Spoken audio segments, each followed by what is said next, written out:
Hello, welcome to the math L001. Okay, now what's the L001? This math is actually dedicated to my students in my class for a summer of 4 who's taking the math part. Alright, here and actually this material is based on the Balanced S81 math workbook, not the big book, okay? It's the math workbook on it. I think it's the 4th or 5th editions. And of course this is including other books like Challenging Work Problem from Singapore, Primary 5 and 6.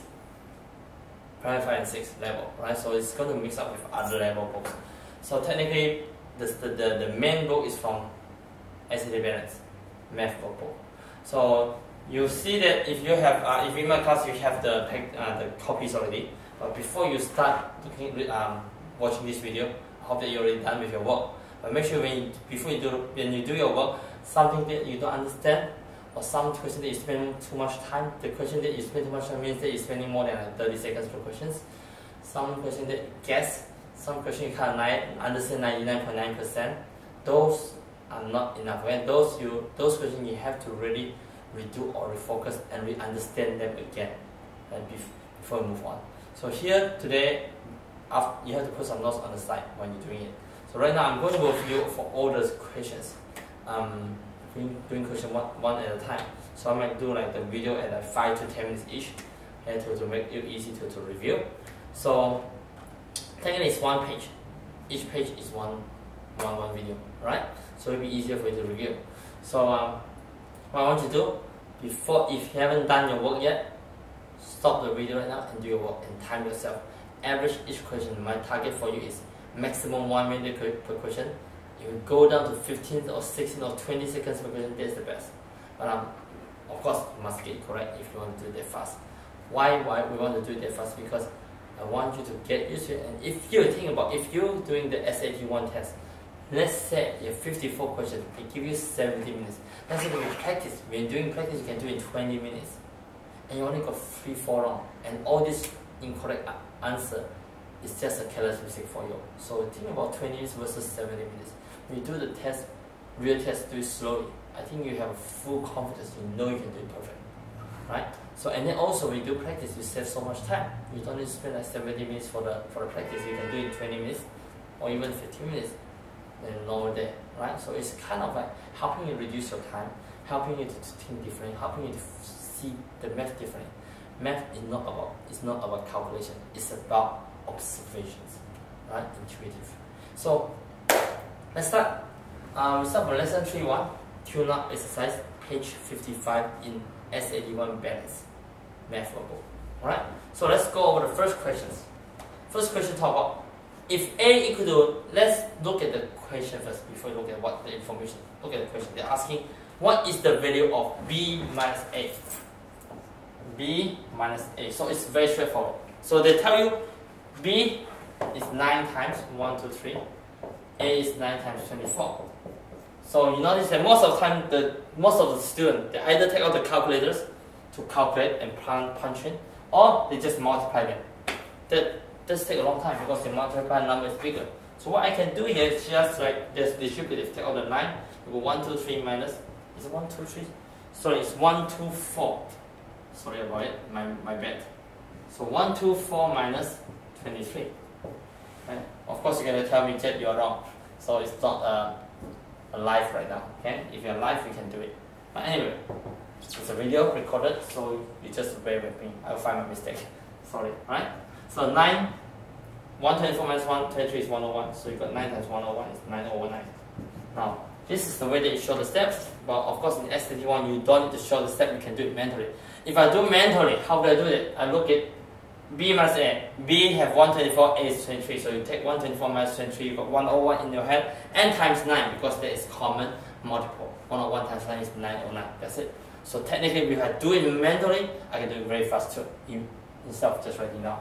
Because S81 is all multiple choice. Alright? So number 2. By how much does the product of 8 and 25 exceed 8 times 25 exceeds 15 times 10. So if you are very good in calculation, you know this 200 minus 150, you are got 50. So technically this part is that if you cannot do it fast, you can see 4 times 25 is 100. 8 is twice of 4, so it's 2 times 100, which is 200. 200 minus 150. Right? So now let's go to number 3. Number 3 talk about how many containers. Looking for how many containers, number of containers. Needed because each of them is 16 fruit ounces, but you need to fill up whole 5 quarts of milk. 5 quarts of milk, and then they have 32 ounces for 1 quart. So it's 5 times 32 over 16. Now don't multiply first, simplify first. Always remember, math simplify. Cancel, you got 10 containers.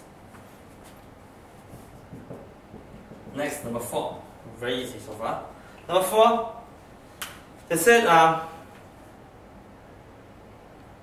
what is the least number of miles that the car must travel? How many miles to travel? The least number.